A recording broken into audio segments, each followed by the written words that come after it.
Today marks 60 years since Australia switched over to decimal currency, including here in the Geelong region. In came the dollars and in came the cents, replacing the old system of pounds, shillings and pence.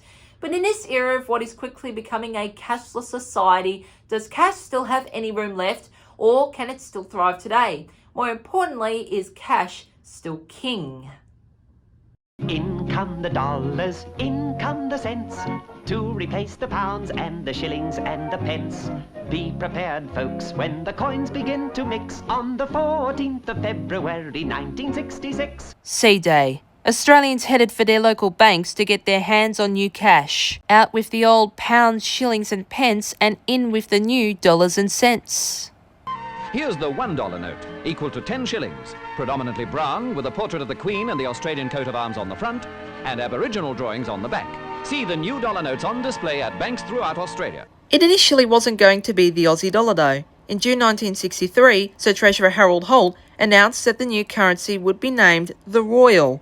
Aussies hated it so much. Intense backlash soon followed it, and after all of this, the government had no choice but to change the name of the currency to the dollar.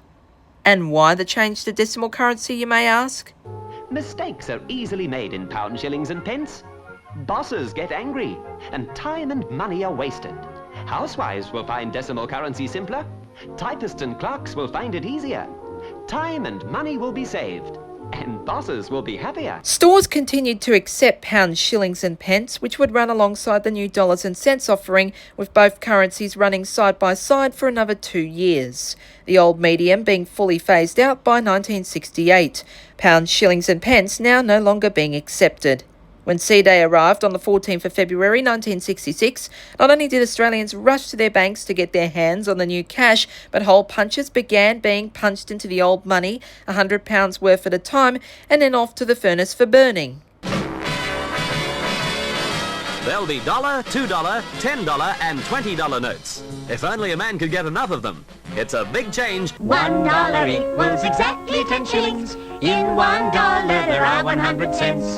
10 cents in one single shilling, and 5 cents equals 6 pence. See, Gran? Even a little old lady can get with dollars and cents. Fast forward 60 years, and we're in a totally different landscape now to what it was like 60 years ago. We are now paying by card or by phone. We tap and go at our convenience. So just how much longer will cash survive? And is cash still king? Well, according to the younger generation, cash is dead. And, well, if it's not already dead yet, it probably will be very soon.